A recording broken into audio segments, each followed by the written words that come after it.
नमस्कार दोस्तों, मेरा नाम है विमल सिंह बालाजी स्टडी अड्डा में आप सभी का स्वागत। पीआरटी परीक्षा को लेकर के जो एडमिट कार्ड है वो पहले ही जारी हो चुका था। केवल सेंटर कोड डिकोड करना बाकी रह गया था, तो फाइनली वो भी आपका जारी हो चुका है।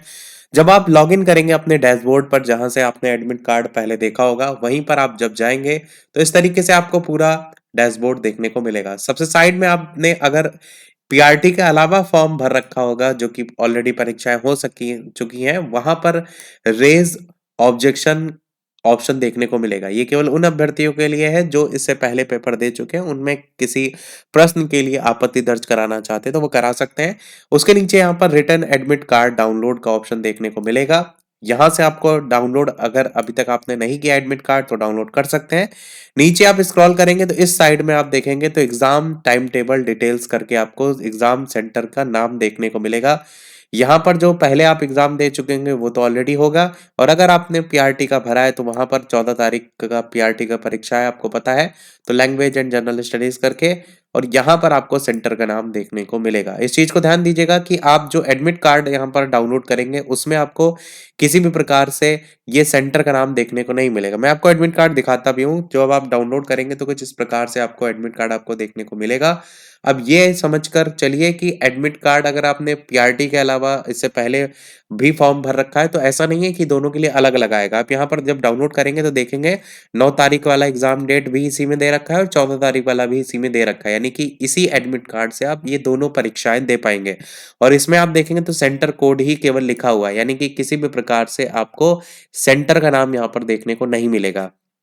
तो सिंपल सी बात यह है कि इसको आपको डाउनलोड करना है पीआरटी एग्जाम के लिए भी, और जो ऊपर आपने यहाँ पर सेंटर का नाम दे रखा था, आप इसका स्क्रीनशॉट इस तरीके से, जैसे स्क्रीनशॉट यहाँ पर देख रहे हैं, इसी प्रकार इसको लेकर के आप एक प्रिंट आउट इसका भी निकाल लीजिए, ताकि यहाँ पर सेंटर का जो नाम है वो आपको ढूंढने में, ले जाने में, देखने में आसानी हो। और इस प्रकार से आपको दोनों का जो प्रिंट आउट है वो निकाल करके ले जाना है।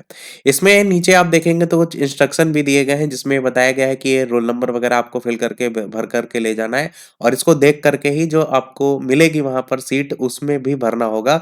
इसको इसीलिए बीपीएससी के चेयरमैन ने क्लियर किया था कि कई लोगों ने पिछली बार गलती की थी। जब आप घर में इसको भर लेंगे आसानी से, तो इसको देख कर भरने में आप गलती ना करेंगे, तो काफी अच्छा उन्होंने दिमाग लगाया था। तो ये इसलिए यहाँ पर ऑप्शन जो है वो दिया गया है। बाकी यहाँ पर ऐसा कुछ खास नहीं है। इंस्ट्रक्शन जो नीचे दिए गए हैं वो आप चाहे तो पढ़ सकते हैं, कि ब्लू या ब्लैक बॉल पॉइंट पेन, ये सारी चीजें आपको ले जानी है। और ये प्रवेश पत्र जो है वो विद्यालय अध्यापक या प्रधानाध्यापक भर्ती परीक्षा के संबंध में दे करके ही जारी किया गया है, और ये पूरी तरीके से औपबंधिक है। मतलब अभी तक कोई डॉक्यूमेंट वेरिफिकेशन तो हुआ नहीं है।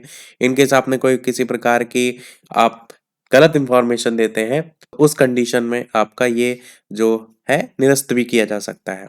बाकी सभी भर्तियों का बायोमेट्रिक और ये फेशियल, वो सारी चीजें तो होती हैं। एक चीज आपको ध्यान देना है कि सभी भर्ती परीक्षा प्रारंभ होने के 50 मिनट पहले आवंटित स्थान अवश्य ग्रहण कर ले, ये चीज पहले बताई गई थी। और जो फोटो युक्त पहचान पत्र है, EPIC, PAN card, driving licence, passport, ये सारी चीजें आपको अवश्य लेकर के जानी होगी। और उक्त आईडी जो है, आधार कार्ड प्रस्तुत अगर नहीं कर रहे हैं तो ये जो जितनी भी आईडी दी गई है उसकी एक 100 अभिप्रमाणित छाया प्रति और एक पासपोर्ट साइज फोटो भी रखेंगे, इनकेस अगर आधार कार्ड नहीं है। और जब मांगा जाएगा तो आप उपलब्ध कराएंगे। बाकी अभ्यर्थी परीक्षा समाप्ति के बाद प्रश्न पुस्तिका, क्वेश्चन बुकलेट ही अभ्यर्थी ले जा सकेंगे। तो यानी कि जब आप ओएमआर सीट्स आपको जो जारी होती है वो अलग से बाद में जारी होती है, यानी कि जो कार्बन कॉपी होती है वो आपको नहीं देख साथ में ले जाने को मिलेगा। अगर आपने क्वेश्चन बुकलेट पर टिक लगा रखे होंगे, तभी आप जो आंसर की जारी होगी उससे अपने नंबर चेक कर पाएंगे। अगर आपने क्वेश्चन बुकलेट पर नहीं टिक लगाया है तो घर आने पर आप तब तक नहीं चेक कर पाएंगे जब तक आपकी ओएमआर सीट जारी नहीं हो जाती। ओएमआर सीट जारी होगी परंतु बाद में जारी होगी, आंसर की पहले जारी हो जाती है। इसलिए अगर आपको लगता है कि आपको अपने कितने नंबर का किया है उसको तुरंत चेक करना है, तो जो भी आप टिक करिएगा उसमें जो क्वेश्चन पेपर आपको मिला है उस पर भी साथ साथ टिक करते हुए चलिएगा, ताकि आप जब घर आए तो आप जो भी क्वेश्चन टिक किए उसको मिला सके। सारी चीजें मैंने बेसिक जो थी वो बता दी। और फिर भी यदि कोई प्रश्न आपका रह गया हो तो कमेंट में अवश्य पूछ लीजिएगा। वीडियो लाइक शेयर सब्सक्राइब अवश्य कीजिएगा।